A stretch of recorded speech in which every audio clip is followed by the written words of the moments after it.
Hello everyone, it's time for my look at the LEGO Star Wars The Bad Batch Shuttle Attack Set.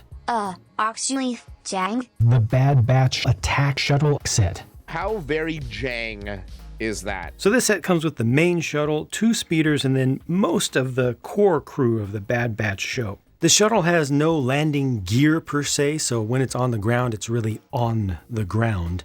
It's just a little bit that maybe keeps it up a single plate from the ground. But as you turn this around, you can see there are many angles from which a lot of anti-studs are faced towards you. And I know that's definitely not the best look. It's one of the worst looks, in my opinion, amongst LEGO pieces, amongst the different sorts of textures and surface detail that you can see. But at least the color blocking is not too bad, and especially on that center fin, good effort was made to have the correct colors on that camera unfriendly side as well.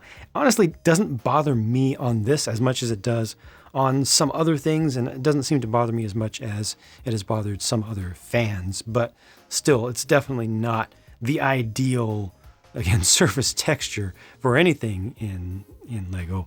But to do that better, to avoid having all that anti-stud surface would have required using a lot more pieces, I think, and or making the wings significantly thicker, which would not have necessarily been a good compromise either at this scale. So here it is with the wings unfolded in regular flight mode, and you can see that they're able to be at a pretty appropriate angle, and things look a lot better now when you're not seeing as many anti-studded areas from the main wings. And I am going to focus on showing it to you from the right side of the craft, because this is the relatively camera unfriendly side that LEGO doesn't like you to show or like you to see, because it doesn't look as good because you see the underside over here, because this is a non-symmetrical top fin. But I don't mind this one so much. This doesn't look so bad, especially since they did get the overall color blocking done nicely. If you're not looking really closely at detail and you're not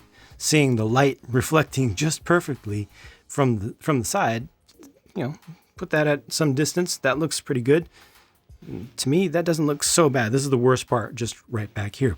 This uses a ton of sand blue. I'm really happy about that. I'm sure that some of these pieces were recolored to sand blue just for this set. It's nice to get those parts in that still relatively rare and desirable color, but it's also nice to get another Star Wars ship that is not just gray. And in universe, it is indeed a bluish ship. It looks like at one point it was very, very blue. It was painted unofficially with, some like watercolor house paint or something that didn't bond particularly well to the shell and has mostly worn off since. It was probably a little bit more cyan than this, but this is a nice compromise, I think, and works out pretty well.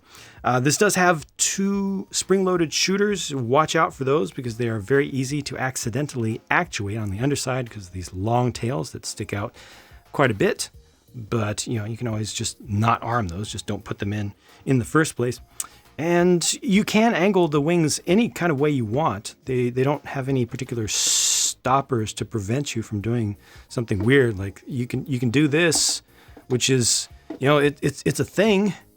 It's not going to stand like that. Speaking of not standing like that, if you want this to be on display in more of a flight mode, that's not the correct angle there. Bring this right to there.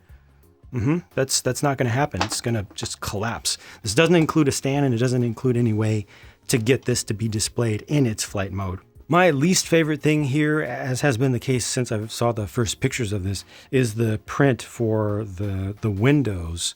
The front windows on the canopy. They're just so flat, they're so close together, and they're on a plane that starts to disappear as soon as you see it from the side. And I don't know if LEGO has any better solution in their inventory. This would have had to be brick built, and probably it would have been difficult to do it at this scale while still leaving some room inside. Speaking of inside, you cannot lift this up by the fin. There's no lock on this one, unlike with the small Lambda, because the whole top is intended to open up easily for you. And one of the reasons that they needed to use that relatively hollow piece at the front was to have headroom for 2 figures to sit up the front. There's just that single printed console piece there, but 2 figures can sit here somewhat comfortably, and then you can put another 2 figures in the back facing towards each other on the side benches, facing inwards. So you're not able to do a full crew, unfortunately.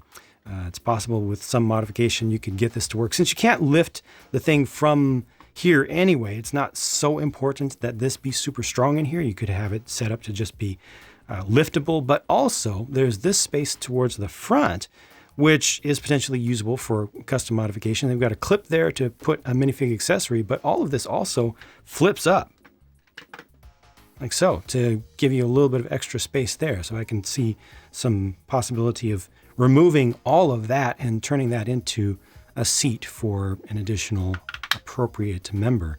I also have a couple of screens here, and those are obviously for us to look at and not the figures, because the figures be all down there.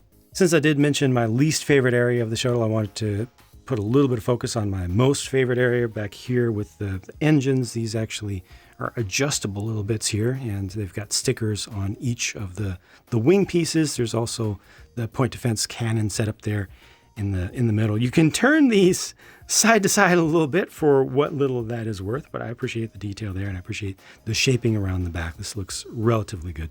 This bark speeder is, for all intents and purposes, the exact same design as the last 2 that LEGO put out, and it is still absolutely enormous. It is way oversized. It actually sizes favorably compared to the shuttle. The length of this is not too much shorter than the shuttle itself, which is absolutely crazy for literally a repulsor lift motorcycle. I like the shaping of this thing. It's just way, way too big for something that holds a single figure there, and it looks really awkward when you put a single figure on it. Some stickers were used for detail once again. Again, overall, shaping is nice. Size is not.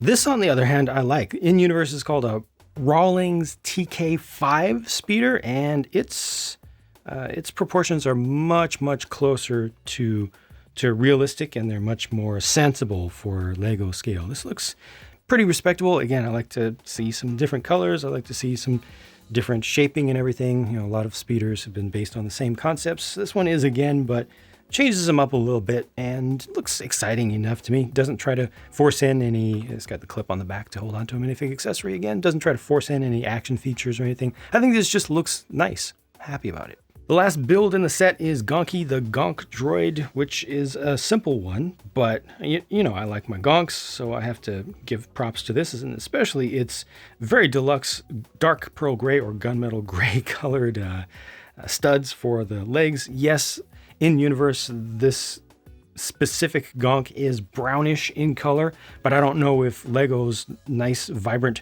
reddish brown would have been too brown. Dark brown probably would have been too dark. I don't think LEGO has a good color for this, so I find the use of just dark bluish gray to be acceptable. Looking at figures from left to right, this is Hunter, Echo, and Wrecker. Hunter and Echo use the same helmet molds, and then Wrecker has a different one in the form of the second generation Iron Man style helmet with a really strong print on it. That face, the white, is white, proving that LEGO is perfectly capable of printing a nice, strong, opaque white, a bright white, against a dark color. Now, it could have been a little bit brighter still, but it's acceptable, unlike many of the prints that they frequently do.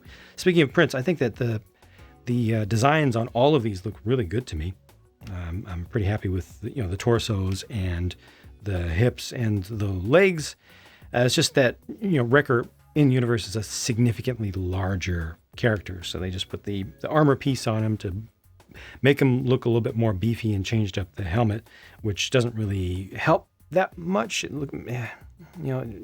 Relative to his body in universe, his head is actually smaller, but I get what they were going for there, and I appreciate the attempt to differentiate. I also appreciate the printing on the side of his armor piece, and then looking in the middle, Echo having the arm print there, which this could be a representation of a future replacement of prosthetic arm for Echo that could be turned into something more human-like again in the future. LEGO wouldn't know that, or if they thought that it was supposed to be still a robot arm, that's not a particularly good effort. Something else would have been different. But I'm giving them the benefit of the doubt. No No backpacks for either of these. Unfortunately, they're on the left, or for record for that matter. That's a little bit weak. Looking underneath these helmets, though, this is important. These are good heads. Unfortunately, no alternate face for Wrecker, but this is good. This is good. The difference in color absolutely is appropriate. These are good as well. And to top it all off, they do include a hairpiece for Hunter over here, which is pretty good. Here's Tech on the left, and on the right is the Imperial version of Crosshair.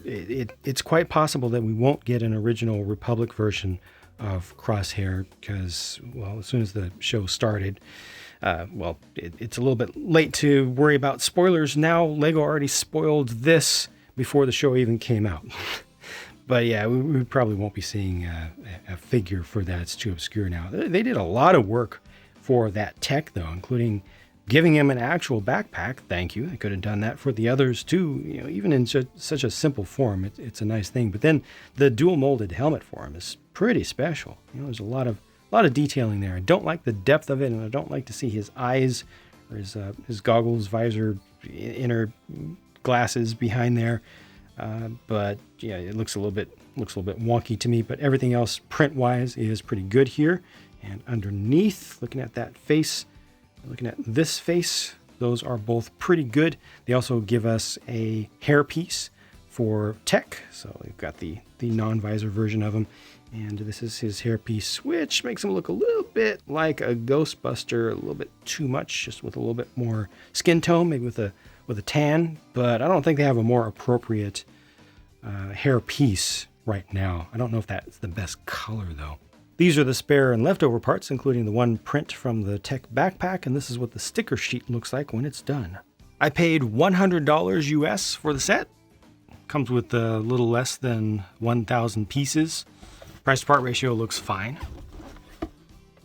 Price to amount of stuff ratio does not, to me personally. No, I would have liked to pay $70 for the Shuttle and all of the figures. Yeah. 70 for this, and all of this feels about right to me. And then I could imagine that because it's Star Wars, they would say, hey, we can extract a little bit more out of the market. Let's price it at $79.99. I would still have been okay with that. But then these are not worth $20 to me. Although now that I look at it, thinking of it that way, yeah, I can imagine them selling these two with figures for $20. I would have preferred $15, but I can kind of see it just comparing to what, for instance, in the Lego City line would they sell? How much stuff would they sell for $20? So yeah, this would probably be 15 plus a little bit, and they would round it up again, of course. So I can kind of see how they arrived at the price, but I still don't like it, especially given that these have very limited value. Now, Lego designers surely, as usual, did not know that these were going to have very limited value from one single episode of the show, and they need to include some form of conflict in a box for kids. Remember, these are for kids. These are for young kids. They're not even for teens. They're not for adults. That's for sure. We can buy stuff if we want, but primarily this has to be a toy. So I understand how we got to this point. Doesn't mean I have to like it, right? Doesn't mean I have to like the totality of the end result and how much we have to pay for it. I like the Shuttle better than I expected to be honest. The canopy, the weird canopy that I don't like, doesn't bother me as much as I thought it would in person. These undersides of plates don't bother me as much in person as I would have expected. Now, I just think I realized something interesting. I'm very annoyed by these always coming off, so I'll just leave those out. But I had experienced a little bit of durability issue with these nice smooth plates popping up, the whole subassembly popping up a little bit, and I had to push them down before I started the review. But I just noticed that happened again. It just kind of popped up when things move around. So you have to be a little bit careful there, interestingly. I'm glad that you're able to get the angle. The swishability here is perfectly fine. The fact that this is missing one seat and also one very important character from the show in the form of the very well-developed Omega and very well-liked Omega is unfortunate, but that's Disney's fault, not Lego's fault. And the fact that you can't lift this from here means that some of the structure is unneeded.